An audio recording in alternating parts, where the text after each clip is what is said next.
तो इस वीडियो में हम देखेंगे कि एक फुल स्टैक वन एप्लीकेशन को हम EC2 इंस्टेंस पे कैसे डिप्लॉय कर सकते हैं। तो इस वीडियो में हम फ्रंट एंड और बैक एंड को एक ही EC2 इंस्टेंस में Nginx के साथ डिप्लॉय करेंगे और दोनों फ्रंट एंड और बैक एंड का को सेम URL से एक्सेस करेंगे। तो पहले हम EC2 इंस्टेंस क्रिएट कर लेते हैं।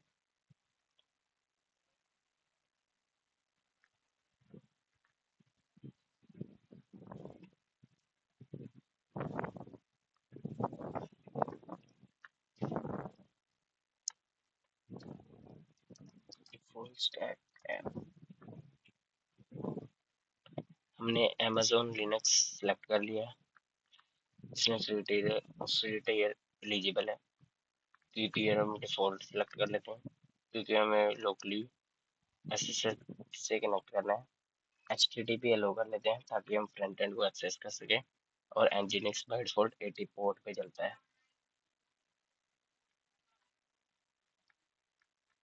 तो हम क्रिएट कर देते हैं।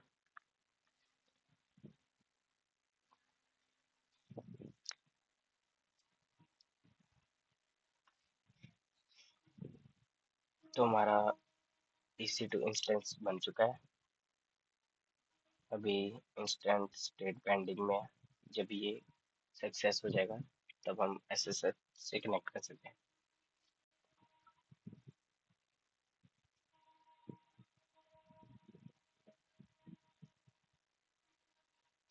तो अभी ये रनिंग में आ चुका हुआ है तो अब हम इसे कनेक्ट कर सकते हैं। तो मैं EC2 इंस्टेंस को कनेक्ट कर रहा हूँ।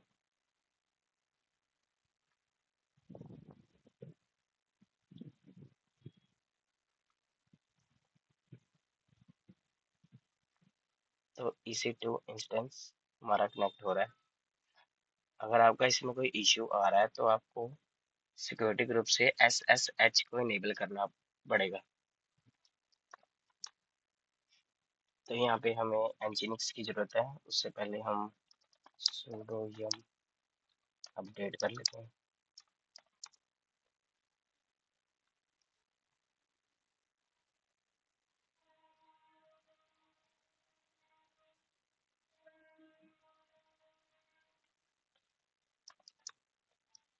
फिर हम Nginx को इंस्टॉल कर लेते हैं।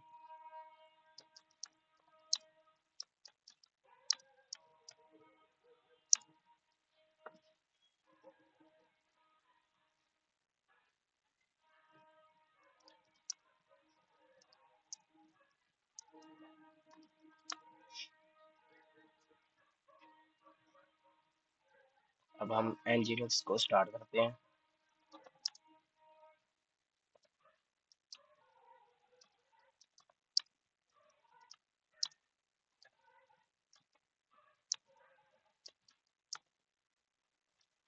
अब इसका स्टेटस चेक करते हैं Nginx का।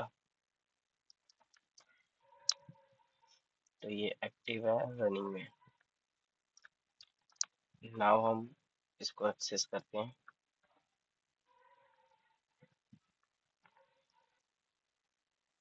HTTP ये हमारा Nginx रन हो चुका है। तो अब हमें क्या करना है, Nginx हमारा चल रहा है। तो पहले हम अपनी कॉन्फ़िगरेशन फाइल देखते हैं, कॉन्फ़िग फाइल देखते हैं।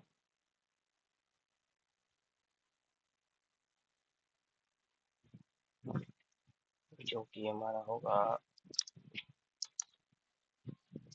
स्लैश ls cd ut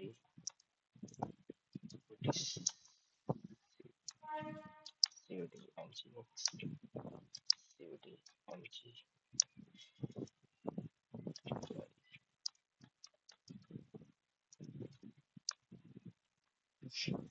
तो बाय डिफॉल्ट ये लिसन कर रहा है 80 पोर्ट पे और रूट में nginx डॉट nginx फोल्डर के अंदर HTML फाइल को सर्व कर रहा है। तो हमें ये चेंज करना है। तो पहले हम बाहर आ जाएंगे।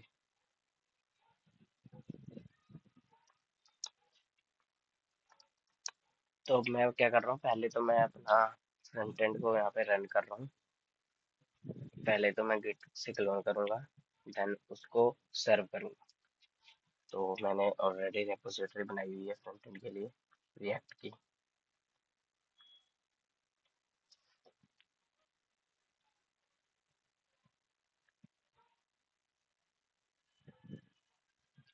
तो हम इसे कॉपी कर लेंगे। इससे पहले तो हमें इंस्टॉल करना पड़ेगा गिट को। sudo yum install git -y।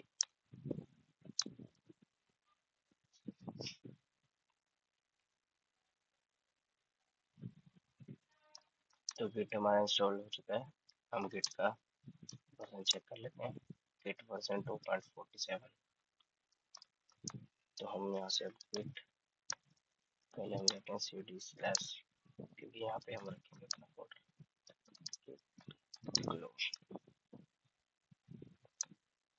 हमें ये परमिशन डिनाइड मांगेगा, परमिशन डिनाइड आएगा क्योंकि रूट यूजर नहीं है। तो हम sudo करके sudo git clone और यहाँ पे करते हैं paste.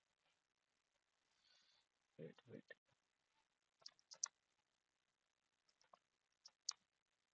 sudo git clone paste. अभी क्लोनिंग कर रहे हैं, क्लोनिंग हो गया। हम चेक कर सकते हैं ये हमारा क्रिएट हो चुका है। हम इस फोल्डर में चलते हैं, प्लस करते हैं। यहाँ पे पैकेजेस इंस्टॉल करनी पड़ेगी हमें। sudo तो पैकेजेस इंस्टॉल करने के लिए हमें npm चाहिए, जो कि अभी इंस्टॉल नहीं है। आप चेक कर सकते हैं। npm वो भी हमें इंस्टॉल करना पड़ेगा। हम हाइफन वर्जन ना ही नोड इंस्टॉल है, तो हमें पहले नोड का सेटअप करना पड़ेगा।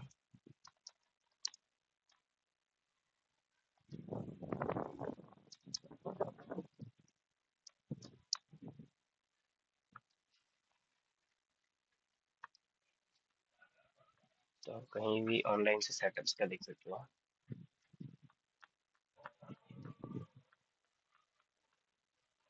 तो ये मिल चुका है हमें इसका सेटअप।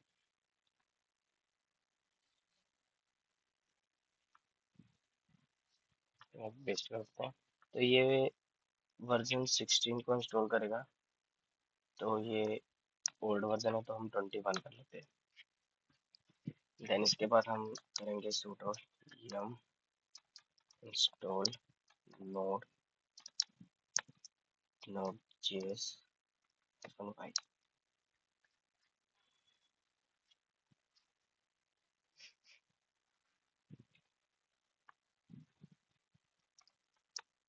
अब हम नोड का वर्जन चेक करते हैं। 21 इंस्टॉल हो गया। npm का वर्जन चेक करते हैं 10। Okay, now we can install packages. sudo npm i।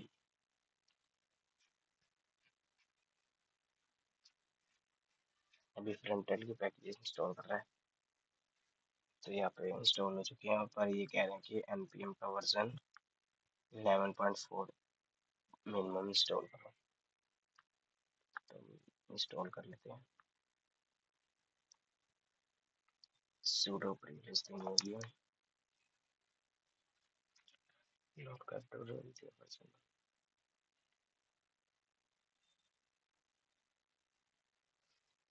तो इसको रन देते हैं। अभी दे रहा है, इसको रन करके देखते हैं। npm रन नहीं, बिल्ड करते हैं पहले, क्योंकि हमें बिल्ड करके सर्व करनी है फाइल्स। sudo देते हैं, वरना परमिशन डिनाइड आ जाएगी।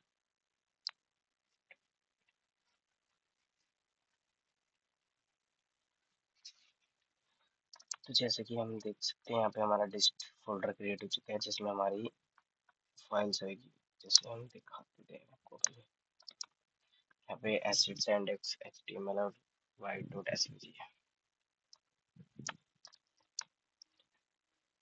तो हम क्या करते हैं, इस डिस्ट फोल्डर को, डिस्ट फोल्डर के अंदर जो भी फाइल्स है रिकर्सिवली हम उसको dot dot slash dot dot slash dot dot slash front end नाम के फोल्डर में डालते हैं।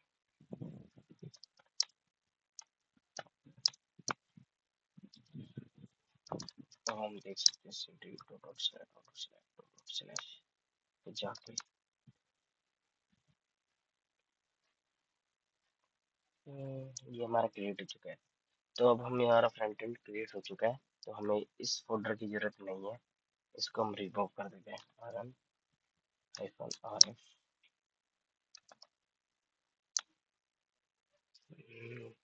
ये एरर आ गया क्योंकि हमने sudo query लिख दी है, तो पहले हमें sudo लिख के फिर कमांड रन करनी पड़ेगी।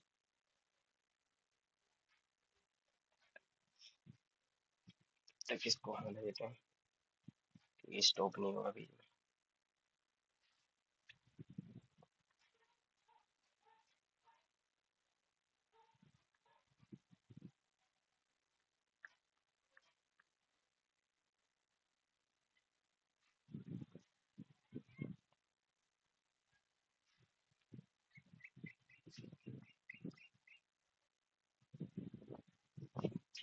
तो हम सेम कमांड रन करेंगे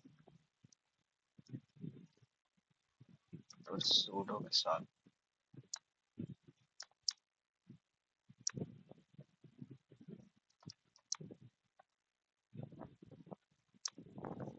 अब ये डिलीट हो चुका है। तो अब हमें क्या करना है, ये जो फ्रंट एंड वाला फोल्डर है उसे बाय डिफॉल्ट सर्व करना है nginx में। अभी हमारा कुछ और फोल्डर सर्व हो रहा है, तो हमें कॉन्फ़िग फाइल में जाके एडिट करना होगा रूट फाइल को। तो cd etc slash slash nginx vi sudo sudo sudo vi nginx config।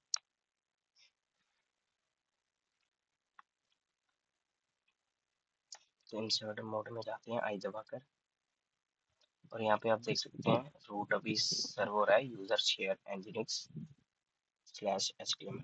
तो इसको हमें एडिट करना होगा।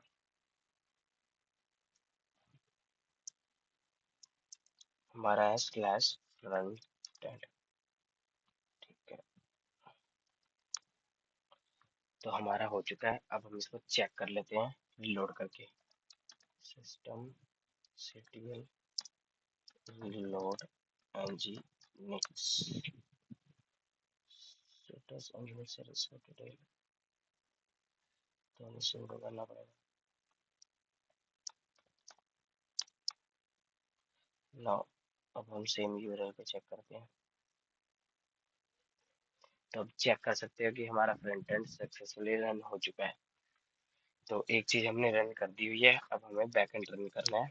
तो बैकएंड के लिए भी हमने सेम एक रेपोजिटरी बनाई हुई है।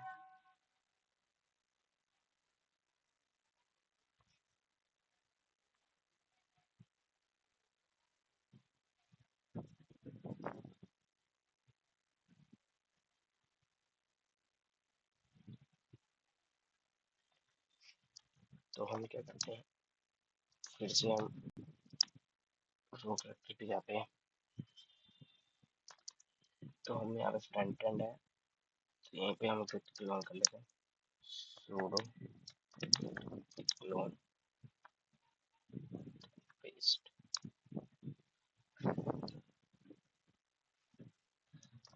चेक करते हैं, यहाँ पे हमारा बैकएंड बन आ चुका है। तो हम cd कोड पे जाते हैं, फिर यहाँ पे पैकेजेस इंस्टॉल करते हैं, कर लेते हैं sudo npm install।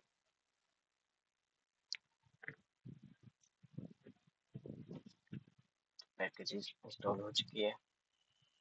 अब एक बार टेस्ट करके देखते हैं कि हमारा बैकएंड सही से चल रहा है कि नहीं। नोट index.js, तो बैकएंड हमारा चल गया हुआ है। तो हमें क्या करना है, बैकएंड को हमें जब तक टर्मिनल ऑन है तब तक हमें रन रखना है इसको, क्योंकि अभी हम कुछ और नहीं कर सकते टर्मिनल पे।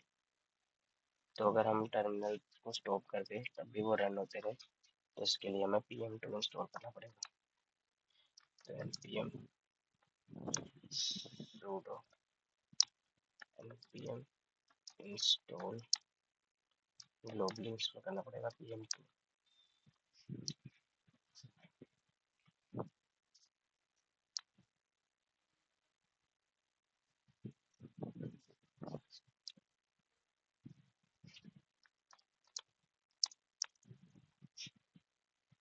pm2 sudo pm2 start index.js। तो यहाँ पे हमारा रन हो चुका हुआ है बैकएंड भी। तब हमें क्या करना है,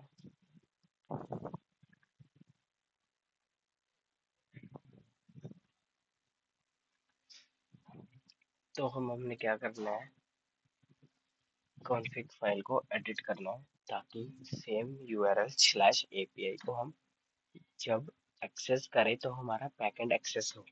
तो उसके लिए हमें पहले रूट में जाना होगा, देन हमें cd nginx जाना होगा, फिर हमें एडिट करना होगा nginx कॉन्फ़िग फाइल को। तो कॉन्फ़िग फाइल को एडिट कर लेते हैं। तो यहाँ पे हमें इस सर्वर ब्लॉक के अंदर हमें एडिट करना है। तो पहले इसे हटा देते हैं जो कि एरर के लिए है।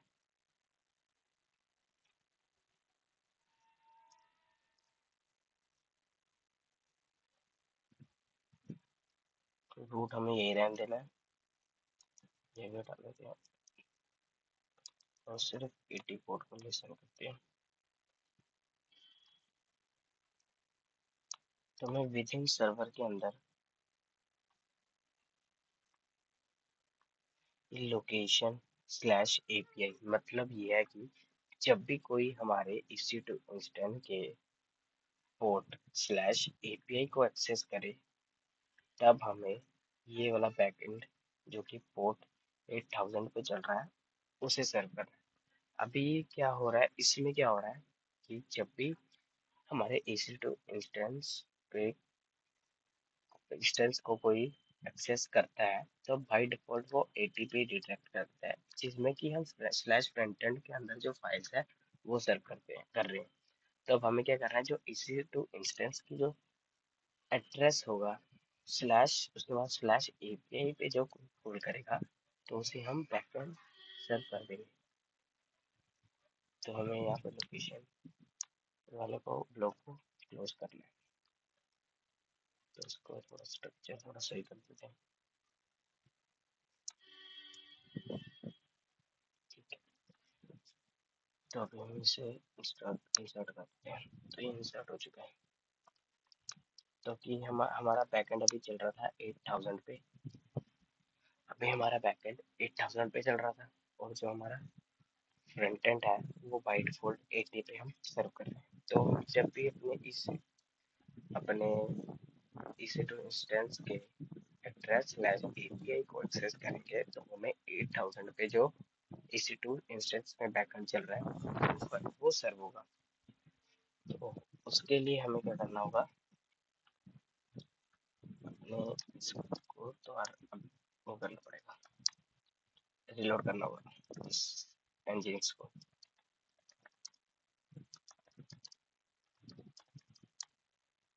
इसके तो हम जो पहले चेक करते हैं हमारा ये सही चल रहा है। हम स्लैश एपीआई में एक्सेस करते हैं तो यहाँ पे हम देख सकते हैं कि अब हमारा बैकएंड भी सक्सेसफुली एक्सेस हो रहा है और हम सेम एपीआई के थ्रू कर रहे हैं। चाहे तो हम इसके डीएनएस से भी एक्सेस कर सकते हैं, पब्लिक डीएनएस से। और यहाँ पे देखिए हम public DNS by default HTTPS पे कनेक्ट कर देते, तो हमें ऐसे काट देना। ठीक है, ओपन हो गया। तो यहाँ पे देख सकते हैं कि हमारा फ्रंट एंड एक्सेस हो रहा है। अब स्लैश एपीआई को एक्सेस करेंगे तो हमारा बैकएंड सर्वर है। तो यहाँ पे हमारा बैकएंड सर्वर है।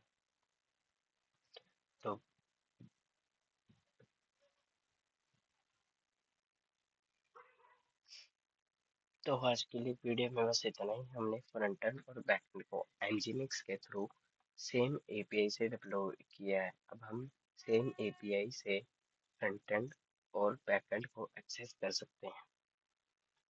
थैंक